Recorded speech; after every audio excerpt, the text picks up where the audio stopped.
Ladies and gentlemen, welcome once again to the Packernet Podcast. I am your host and resident panelist, as always, Ryan Schlipp. Check us out online, packernet.com. Find me on Twitter, pack_daddy. Apologize for yesterday. It was already late, and I was just completely exhausted. During the season, I definitely try not to miss any regular episodes or whatever, but I threw in the towel yesterday. It was just not gonna happen. It was already 8 o'clock, and I hadn't even started yet, and I was like, I just can't. And so today, we'll go through the injury report and all that kind of stuff, any relevant news or whatever, but we got to obviously get started pretty quickly on the Dallas Cowboys, looking at their team, strengths and weaknesses, and all that kind of stuff. So that will be the main focus of the day. And actually, it's a little bit early here, so I don't have the Friday injury report, so I may wait on that and just hope I don't forget at the end. But that'll be the plan at the end. We'll get the final injury report for both teams. As it stands right now, and I'll just wait. It doesn't matter. Before we get started, I just wanted to, I guess you can call it a shout out. I don't know if that's the appropriate way to put it. But a person that was very influential for me at a young age, young adulthood, whatever, has passed away. I know we don't all have the same belief systems and whatnot, but I just wanted to, if you're not aware of this person, to please check them out. His name is Vody Baucham. There's a lot of very prominent preachers that helped form my way of viewing things. One of which is John MacArthur, who also passed away. But Vody was very good because he's very good at family and marriage and all that kind of stuff when I was kind of looking at that point at getting married and how to be a father and all those kinds of things. But he suffered an emergency medical event at, 56? So all I would say is if you're unfamiliar or haven't seen it, go on YouTube, type in Vody Baucham, it's Voddie Baucham, and then type in brokenness. I think I've watched that sermon probably a dozen times. So it was just pretty shocking to hear that he had passed away. He has 9 children, many of which he adopted. So, all right. Let's start off with a quick overview of the 2024 Dallas Cowboys, some of the changes and how they're doing so far. Last year, Mike McCarthy was the head coach. They went 7-10. Brian Schottenheimer was the offensive coordinator. Mike Zimmer was the defensive coordinator. Well, Brian Schottenheimer ended up being promoted to the coach after Mike McCarthy was fired as the head coach. So their offensive coordinator is the head coach. He brought in Matt Eberflus, as we've already talked about, the former Bears head coach. Very talented guy. Things aren't going super great for the defense. Probably has more to do with the players than anything, but Eberflus is the defensive coordinator. We're obviously going to have a decent amount of familiarity with Eberflus and his defensive schemes, seeing as how he was essentially the defensive coordinator for the Bears. And then Clayton Adams is the offensive coordinator now. This is his first year as an offensive coordinator. He was the offensive line coach for Arizona, was also the tight ends coach prior to that in Indy. So he actually has familiarity with Eberflus. I don't know if he's the one that kind of put in a word for him, possibly. I don't know. But they went 7-10 last year. Obviously pretty disappointing for them. They had the 21st ranked offense in terms of points, 31st in points allowed. It's kind of an unfair situation because Dak only played about half the season. He also didn't play very well, but still, to get fired on the back of your quarterback being out half the year. They had 3 games with Trey Lance and 11 games with Cooper Rush as the quarterback. On the player side of things, they've had some issues like most teams have. People end up leaving. One of the big ones, longtime guard Zach Martin. He retired in February.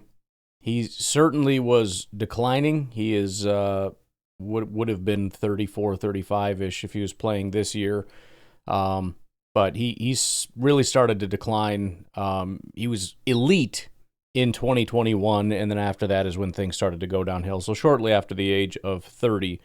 But still a mainstay for them at the right guard spot. They've replaced him with Tyler Booker, Tyler Booker has been their right guard. He was a first-round pick this year, so he is a rookie. It hasn't been going great. Against Chicago, he did have a 93 run blocking grade. However, his run blocking grades the weeks before that were 50 and 60, and his pass blocking grades over the 3 weeks were 64, 34, and 49. So he has a 76 run blocking grade on the back of one good performance, and a 45 pass blocking grade. He's given up a sack, 2 hits, 5 hurries, 8 total pressures so far in his 224 snaps at right guard. They also lost pass rusher DeMarcus Lawrence. DeMarcus Lawrence is very similar to Zach Martin. He's been with Dallas for a very long time. Super mega elite football player. In 2024, though, he ended up getting injured. He played only the first 4 weeks, and it didn't go super well. Now, this year in 2025, he's in Seattle. So even though he wasn't really a factor in 2024, when we think about Dallas, there's a lot of really strong points that kind of stick in our mind, right? Zach Martin hadn't really been elite since 2021, but we think about Dallas as having this strong offensive line, at least, in some areas. Their pass rush wasn't just Micah Parsons. DeMarcus Lawrence was a beast. He's probably more primarily known as a run defender, but he was a phenomenal pass rusher. Even though his sack numbers never got super high, his pressure numbers were fantastic, and he was one of the better edge setters. He is also gone out the door. And then, of course, is Micah Parsons, which was the main motor, probably the best player. I don't think it's really debatable. He was the best player on their entire team now with, obviously, the Green Bay Packers. There's a lot of smart aleck people out there that want to pretend that Micah Parsons is not good. By the way, he was by far their best player last year. On defense, Eric Kendricks was the second highest graded defender with a 75 grade. Micah Parsons with a 90. What's his grade this year in Green Bay? 90.1. His pass rush grade last year was a 91.6. His pass rush grade this year is a 91.5. So he has a 15% pressure rate and 2 sacks. But again, everybody just stares at the sack numbers and says, "Ha, he has 2 sacks. It's not even super good." So okay. Well, people are ridiculous. Some other departures. Both quarterbacks, Cooper Rush and Trey Lance, gone. Wide receiver Brandon Cooks, defensive end Chauncey Golston, defensive end Carl Lawson, cornerback Jordan Lewis, cornerback Israel Makuamu, cornerback Amani Aruarie, all gone. As far as people they picked up, number 1, obviously, Kenny Clark. As always, whenever he is not a Dallas Cowboy, I very much look forward to getting him back and celebrating him because he's a great dude who did quite a bit for the Packers. It was a little disappointing down the stretch there, but he has been a long-time phenomenal player. But as long as he's a Dallas Cowboy, he can suck it, just so we're clear. He is their 3rd highest graded player right now on defense with a 74 PFF grade. He has a 69 run defense and a 71 pass rush grade. That is his highest PFF grade since 2021. It's his highest run defense grade since 2020. His highest pass rush grade since just 2023. So he's always kind of had the pass rush thing down, which he's got back. Again, 2024 was always kind of a fluke. Just scratch that one. So the pass rush is kind of just back on track, but he also is doing better as a run defender. Maybe that just has something more to do with how Dallas wants to use him. Remember, they specifically wanted him for his run defense, which is kind of weird because we never really got that out of him. But I guess if the Packers view him as a pass rusher and use him as a pass rusher, then you're going to get more pass rush. And if you prioritize him as a run defender, then maybe you get more run defense. I don't know. It doesn't matter. He's doing okay. We'll see how things go. They also went out and acquired wide receiver George Pickens. He is their receiver number 3 behind tight end Jake Ferguson and wide receiver CeeDee Lamb. It is actually funny how much Jake Ferguson is targeted. CeeDee Lamb has 24 targets, Jake Ferguson 32. So he is by far their top target right now. As far as grading goes, though, George Pickens is 4th behind a tight end, Kevontae Turpin, the receiver, and Javonte Williams, a running back. Overall, he has produced 166 yards on 13 receptions and a 72 PFF grade. They acquired him for a 2026 third-round pick and 2027 fifth-round pick. So pretty pricey. They also acquired Khair Elam from Buffalo in a trade. He is starting as a corner for them right now. It's not going great, as probably would be expected because he hasn't been a super great corner. He currently has a 55 PFF grade and a 52 coverage grade. He had a 38 PFF grade against Chicago this past week, giving up 77 yards and a touchdown, 149 passer rating when targeted. So that hasn't gone super great. They also signed Miles Sanders and Javonte Williams at running back, defensive end Dante Fowler, and defensive linemen Solomon Thomas and Peyton Turner. So what has that meant for the Dallas Cowboys so far? Well, they've started off under Brian Schottenheimer at 1-2.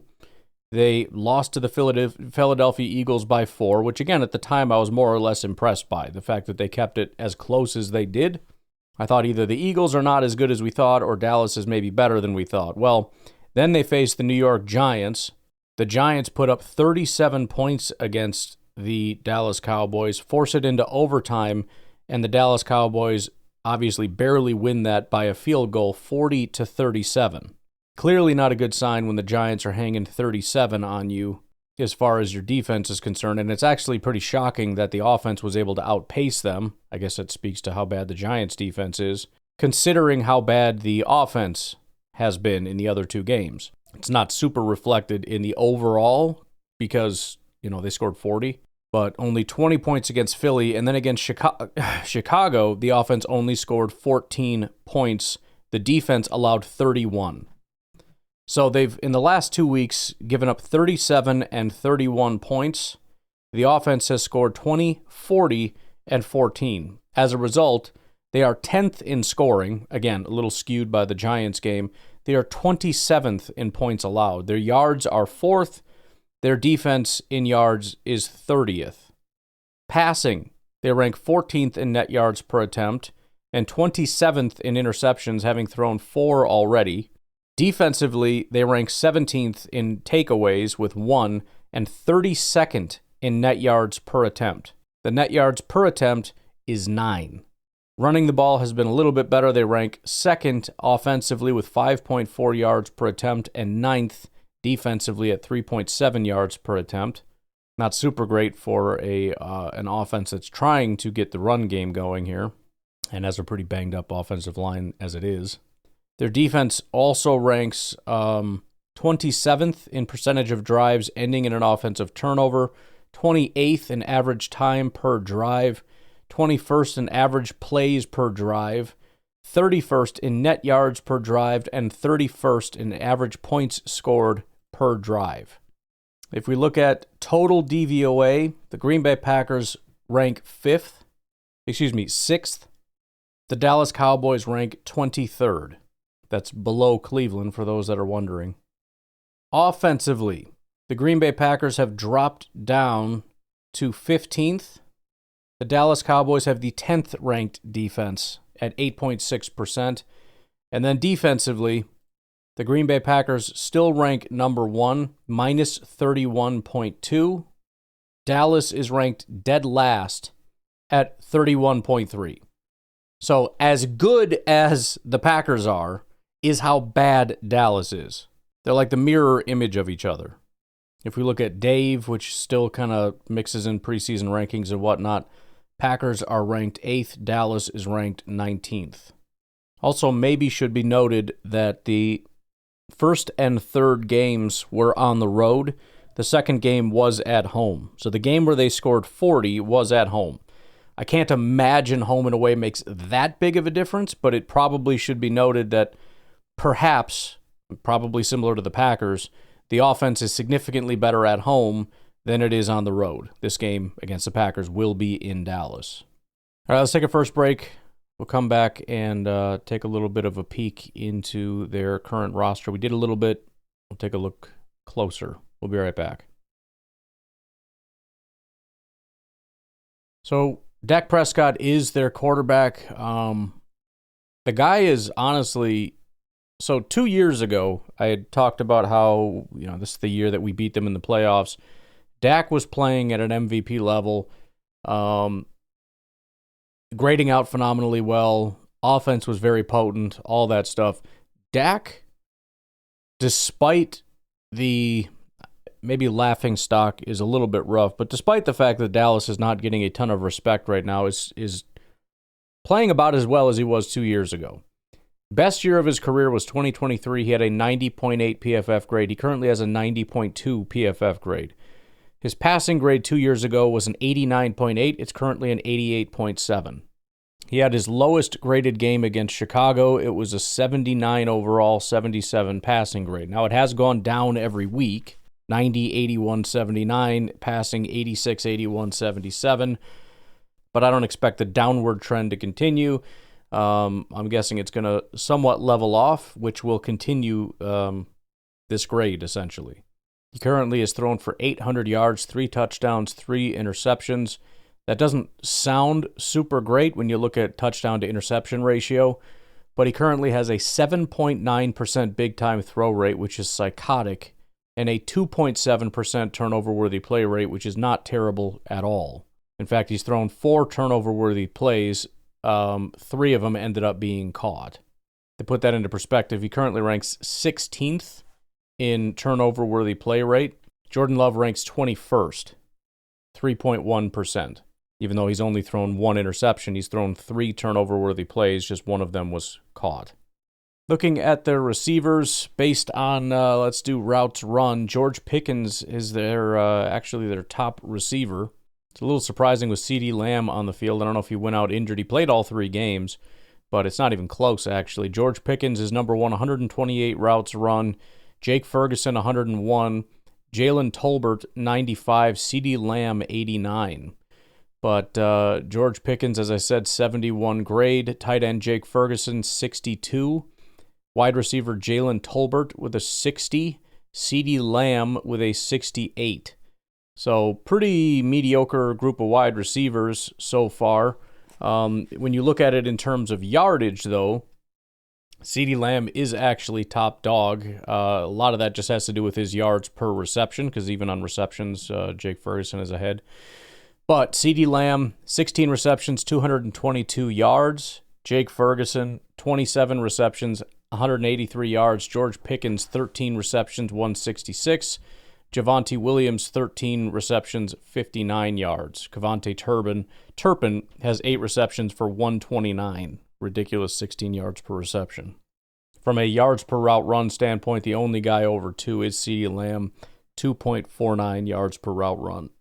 At running back, Javonte Williams is top dog, 43 attempts, 227 yards, 5.3 yards per attempt, 3 touchdowns and a fumble, 77 rushing grade, 3.72 yards after contact, 8 missed tackles forced.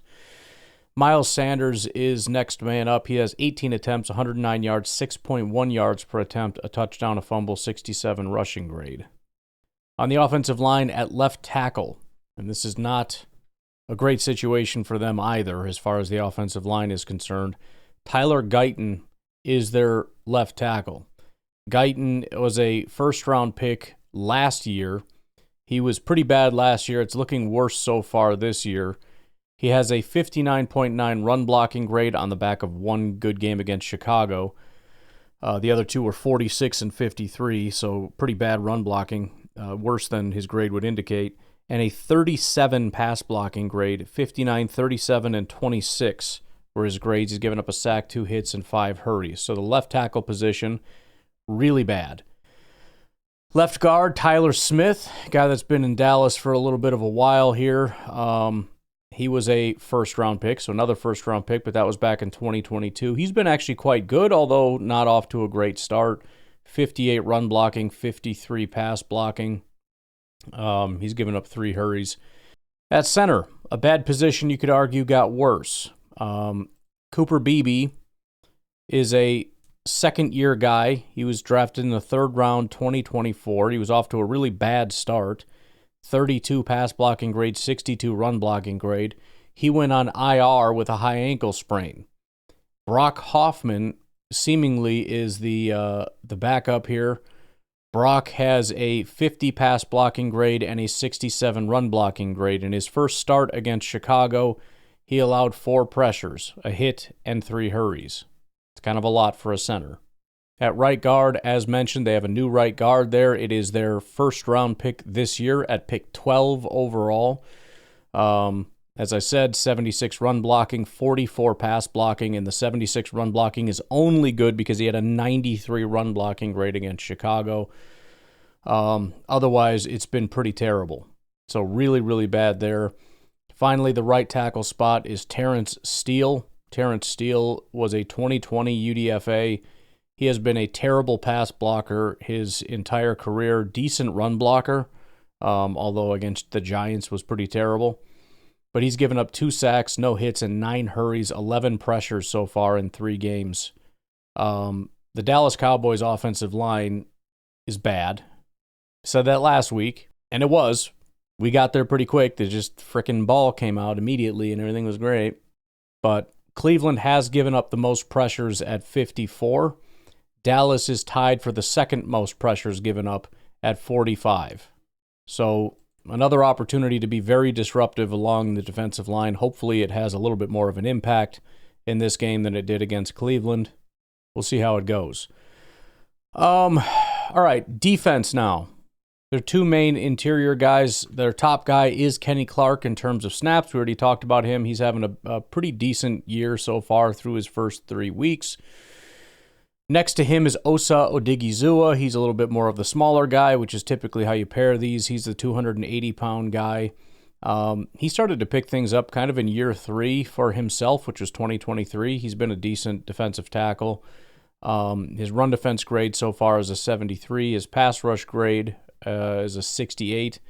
He does only have 6 pressures and no sacks on 71 attempts, but he is usually a guy that is more than 10% pressure rate, so I would expect that he will by the end of this year as well. The third, which is a little bit further down but will rotate in occasionally, is Solomon Thomas. Solomon Thomas has been around a little while. He's not quite 30, but one of the bigger busts out there. I mean, San Francisco has some of the worst early draft picks, and again, they don't get enough crap about how bad of a job they've done. He was a number 3 overall pick and is just awful. He's just awful. Since day one, he has been awful. Edge is much more of a evenly distributed 4-way pass rush. Number 1 has been Sam Williams. He was a 2022 second-round pick. His first 2 years were not terrible, but he is off to a god-awful start. He has a 47 grade, 45 run defense, 55 pass rush. He's rated at 7 pressures on 71 attempts and no sacks, so just under 10% and no sacks so far. But it's been pretty rough. Number 2 pass rusher is Marshawn Nealand. He is a second-year guy out of Western Michigan. He was a second-round pick. It's also gone pretty poorly for him. I can't help but wonder if Micah Parsons leaving is causing everybody to regress. Go figure. But Marshawn Nealand was also not good as a rookie. He currently has a 61 grade, 49 run defense, 64 pass rush. He has just 2 pressures on 40 attempts, so 5%, and 1 sack, which he had against Philly week 1. Number 3 is Dante Fowler, who Dallas added, or I should say added back. He's been with a bunch of teams. I mean, talk about he's not as much of a failed pick. I mean, his stats and certainly his grades have been better, but he has not been able to stick on a team. He was also a number 3 pick. It doesn't feel like it was that long ago. It was back in 2016. He's 31 years old. But he was with Jacksonville. He was with the Rams. He was with Atlanta. He was with Dallas, then Washington, and now back with Dallas. He currently has a 75 grade. I'm not entirely sure how. 58 run defense, 68 pass rush, 5 pressures, no sacks on 54 attempts. So again, another guy that's a little under 10% and no sacks. And their 4th and final rotational guy is another second-round pick, Donovan Iziruaku. He is a rookie, and he is right on pace with everybody else. 4 pressures on 44 attempts and 0 sacks, 59 grade, 55 run defense, 62 pass rush. I mean, it's like copy-paste across the board. So we're getting a little bit of a break here considering how bad our offensive line is. Bad is maybe not fair. thin is the biggest concern, but also, some other things that are a little bit questionable. It's about as good of a situation as you can get right now. Any one of these guys could potentially have their little bit of a breakout. Some of them are kind of underperforming, but again, I think Micah leaving is probably part of the reason, meaning it's likely to sustain or stay this way. But not the greatest group so far. They have just 42 pressures on the season through 3 games. The Packers, for reference, have 76. In fact, Rashawn Gary, Devontae Wyatt, and Micah Parsons have almost as much by themselves, just those 3, as the entire Dallas Cowboys team. That doesn't include Lucas Van Ness or Kingsley or anybody else. At linebacker, their top 2 linebackers are Kenneth Murray, who is a first-round pick in 2020 and is just appallingly bad at football. He has a 37.9 PFF grade, a 29 run defense grade, a 66 tackling grade, and a 51 coverage grade. And believe it or not, those grades are pretty consistent with what he's always been in Tennessee as well as with the Chargers. I don't know why they picked the guy up. Sometimes PFF doesn't like linebackers, and teams seem to. These guys always find jobs. Maybe he's really fast, and that's just kind of his appeal. But I don't know. He does have 2 pressures for whatever it's worth on 8 attempts, which is not even that good for a linebacker. The other is Jack Sanborn, former Wisconsin Badger, undrafted free agent. He spent 3 years in Chicago. Was not terrible in Chicago, but like a lot of Dallas defenders right now, is having the worst year of his career.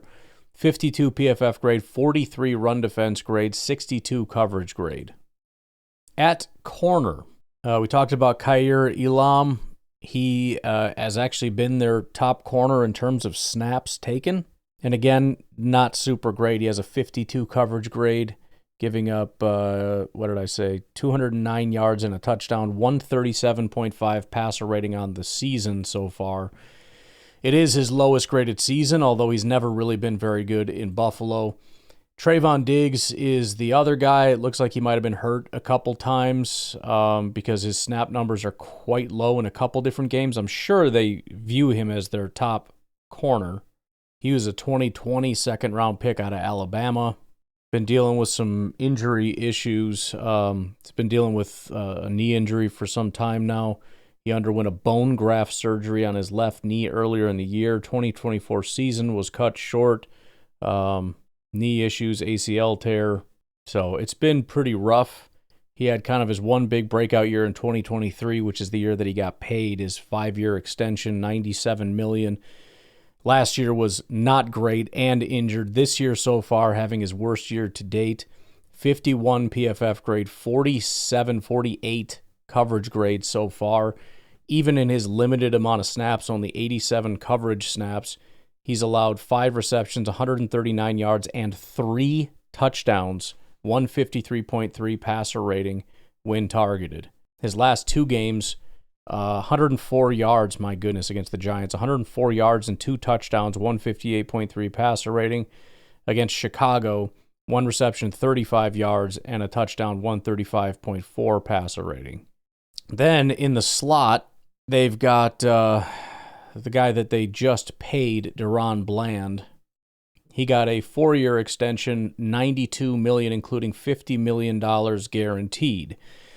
Deron Bland, just to be clear, 5th-round pick in 2022. As a rookie, he had a 75 coverage grade. In 2023, his second year, he had a 90 coverage grade. In 2024, it was a 71 coverage grade. So, solid football player. They ended up getting him paid. His coverage grade is still not terrible, although he's only played 1 game. Deron Bland in 2024 had a stress fracture in his foot. It got re-aggravated in 2025. He missed 2 games, weeks 2 and 3. It's the same thing that kept him out a good portion of the year last year in 2024. He is expected to play. Again, I don't have the final Friday reports quite yet. We'll do that in the 3rd segment. But according to Deron Bland, he said he's expected to play. He was also elevated to full participant on Thursday. So unless there was some kind of a re-aggravation, we can expect Deron Bland to be back in the game. Reddy Stewart, has been the slot corner that's come in his absence. He's a 2024 undrafted free agent. Again, I don't think we're going to be seeing him. And then finally, their safeties are Malik Hooker. He was a first-round pick back in 2017. He currently has a 57 PFF grade, a 49 coverage grade, 82 run defense grade. So it's obvious where his strength is. He's always been a pretty good run defender. The coverage has been kind of alternates between mediocre and good. It seemed like that sort of fell off after 2023. Last year, he dropped down to a 57 grade. That was his only year below a 60, and right now sitting at a 49.7. He's not even 30 years old yet, so I don't know why a drop-off would have occurred, but it does seem to be a thing. He has had some injuries, but that was kind of a long time ago. He's been relatively healthy for a while. The other safety is 2019 sixth-round pick Donovan Wilson. Wilson also, like everybody, having the worst year of his career, also started that downward spiral last year. 2023, he was at about a 70 coverage grade. It went down to a 59 in 2024, sitting at a 51.5 right now. 58 run defense grade. So he is also 30 years old. So Dallas is struggling. It's a bad situation. You've got a quarterback that is playing finally at the level that you want him to. You're struggling to get him behind a good offensive line, find him some targets and a running back, and give him a defense.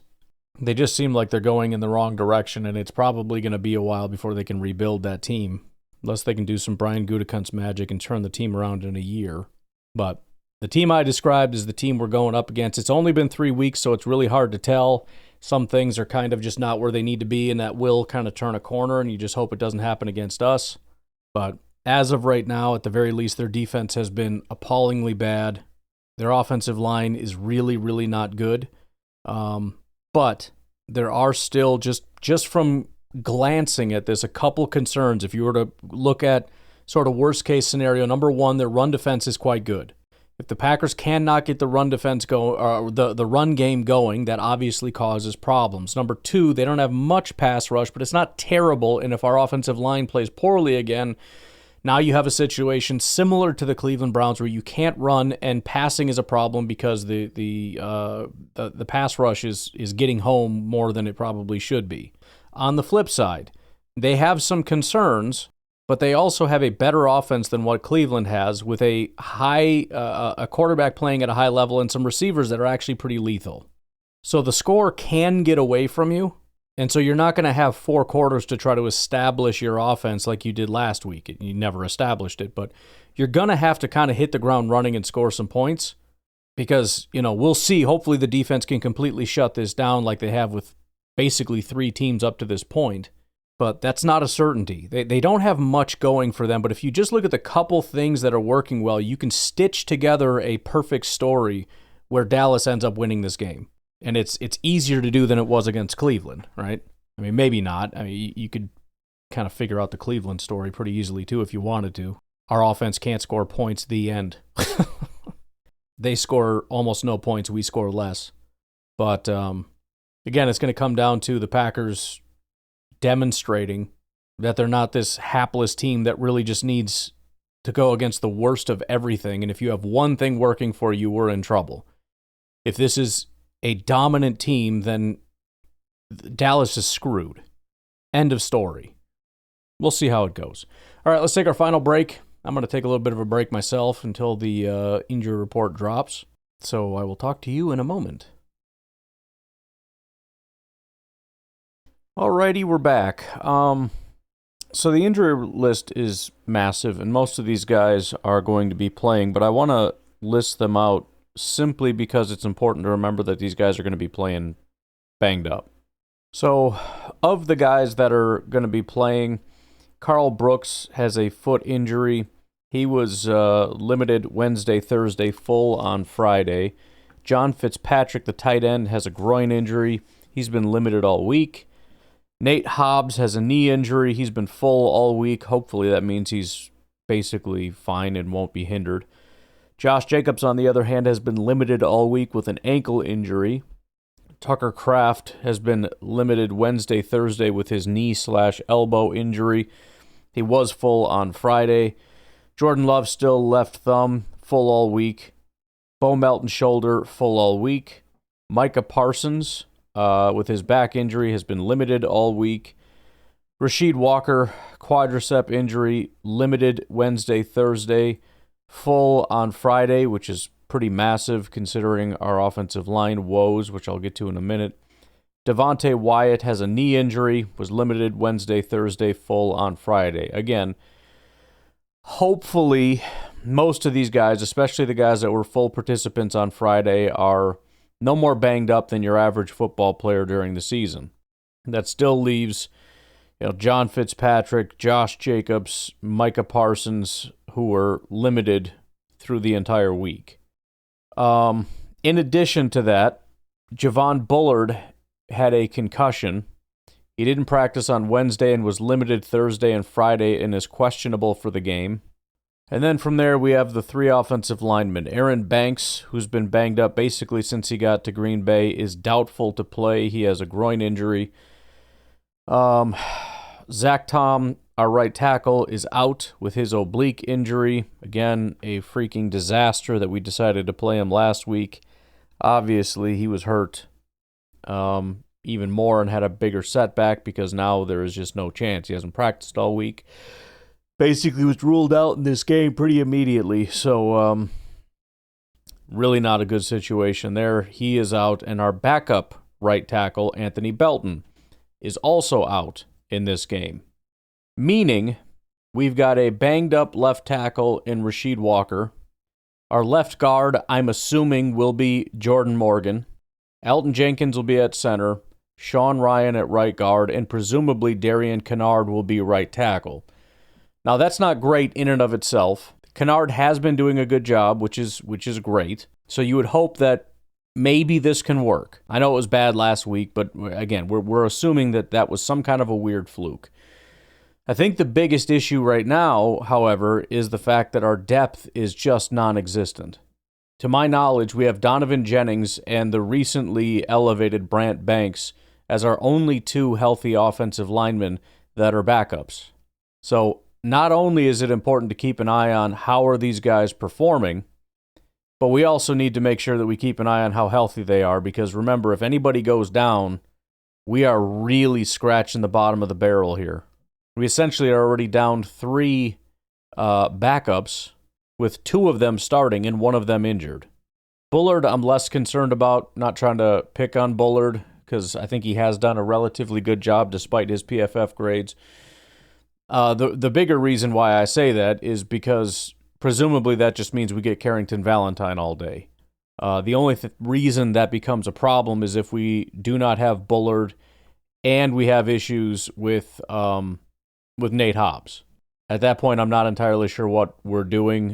Presumably, Keyshawn is in the slot. Valentine is on the boundary with, Bo Melton, maybe? Which would be freaking crazy. So, offensive line is just the biggest thing to keep an eye on. Bo Melton, by the way, shoulder injury. We need this early bye week. It's almost a blessing that we got that. And then real quickly, turning over to the Cowboys, much less people on the injury report, but not really less significant. Everybody for game status just is listed as unspecified, which is odd. But we've got Deron Bland, again, presumably going to play, according to him. We got Trequezie Bridges, cornerback knee injury. He should be fine to go. It shouldn't really matter, but obviously the question is how healthy are the other guys, because Trayvon Diggs is also battling a knee injury, which we also talked about. Both of these guys have been battling some stuff. Diggs actually did not participate on Wednesday, so Bland and Diggs, their top two corners, are both banged up. In addition, I had mentioned how Cooper Beebe went out with a high ankle sprain, with Brock Hoffman coming in to fill in, which is not a great situation. Right guard, Tyler Booker, who we also talked about was their first-round pick this year, also is believed to have a high ankle sprain. He's already been ruled out. Presumably he will be put on IR. I don't believe that that's happened yet. But Tyler Booker will be out. I mean, they're in a similar situation with just kind of running out of bodies. I believe TJ Bass will be the one to fill in. TJ Bass, again, I'm not positive he's going to be the guy, but up to this point, 2023 undrafted free agent, his pass blocking grades have been 54 and 45 through his first 2 years, about, 660 snaps. That's 391 pass blocking snaps. That's what he has done. So, I believe we're going to see Tyler Guyton, again, really, really struggling. He's given up 13 pressures already off the left side as their left tackle. Left guard is Tyler Smith, who, again, is a decent offensive lineman, but has really been struggling so far this year. At center, they lost Cooper Beebe with Brock Hoffman filling in. Right guard, they lost Tyler Bass, I believe, or Tyler Booker, I believe, with TJ Bass filling in. And then they've got Terrence Steele, who also has not been doing a great job off the right side. So they're also in a bit of a bind as far as offensive linemen that are going to be able to fill in. I believe they've got like 3 guys. Hakeem Adeniji, Trevor Keegan, and Nate Thomas are going to be their 3 offensive linemen able to fill in if there are issues. The final person on their injury report, and it's pretty significant, is CeeDee Lamb. I mentioned how it was odd how little he was actually out on the field and assumed that he'd been battling some injuries. Well, apparently there is a bit of an epidemic in Dallas with the high ankle sprains because he was actually also determined to have had a high ankle sprain and is already ruled out in this game. The wide receiver position, and we'll see if they end up elevating anyone or not, is even more dire than offensive line. From what I can see, presumably, let's say Kevontae Turpin steps into that role, they have one more wide receiver on their 53-man roster. It's George Pickens, Jalen Tolbert, Kevontae Turpin, and Ryan Flournoy. That's it. So we'll see if there's kind of a flurry of action here in terms of moving people to IR so they can elevate some wide receivers. They have 3 receivers on their practice squad that are ready and able to be elevated. Otherwise, I mean, they don't have guys. So, I mean, look, I don't want to say this game is being handed to us on a silver platter because no game in the NFL is being handed to us on a silver platter. But the Packers have an opportunity here. Again, if you are a playoff team, if you are a really good football team, this is, first of all, a team that you routinely beat in an environment that you guys play better in than you do probably in Lambeau Field down in Dallas or whatever the official town is. But, I mean, you got a quarterback playing really well in Dak Prescott. He's behind not only a really bad offensive line, but an extremely beat-up offensive line. You have not a ton of targets. Jake Ferguson, obviously there's a good connection there between Dak and Jake Ferguson, although he's not an elite tight end by any stretch of the imagination.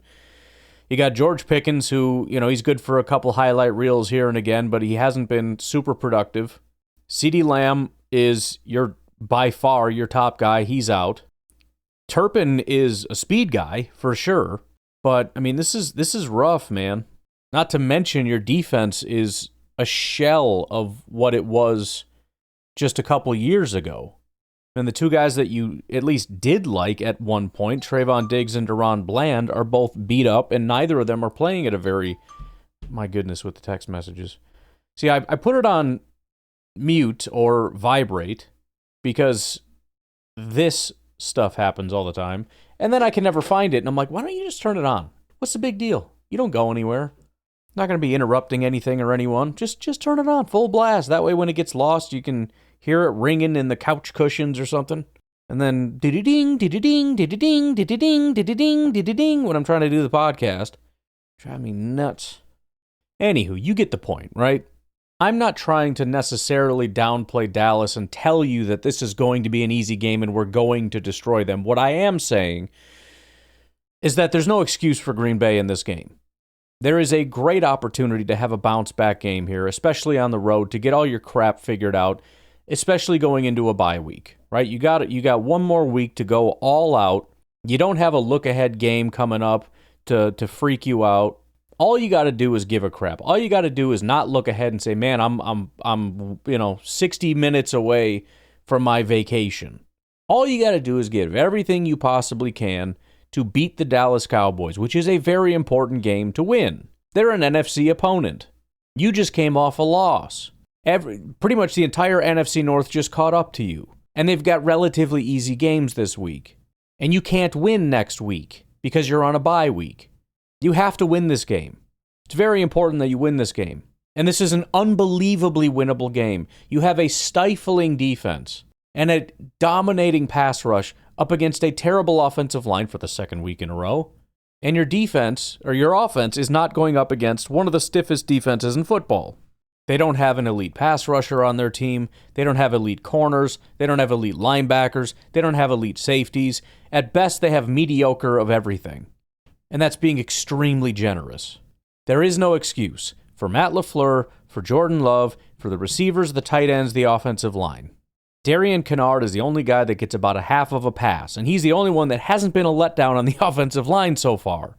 But just in general, if everybody else shows up and he has a subpar day, yeah, he's a backup. In fact, he's a backup's backup. He's supposed to be the guy you're helping. You're supposed to shade help to his side. You're supposed to have the other offensive linemen and the quarterback and everybody else pick up slack for him. Everybody else, you're the picker-upper slacker guy. Not slacker guy. That's not what I meant. You're the pick the slack up guy. Don't go getting confused on me. Anywho. Again, I don't want anybody getting confused and pretending that I'm making some grand declaration that we're going to smoke them, okay? Not doing that again. Not that I super did that last week, but I'm just saying. No excuse. All right, I'm going to leave it at that. You all have a good rest of your day. We'll talk to you tomorrow. Have a good one. Bye-bye.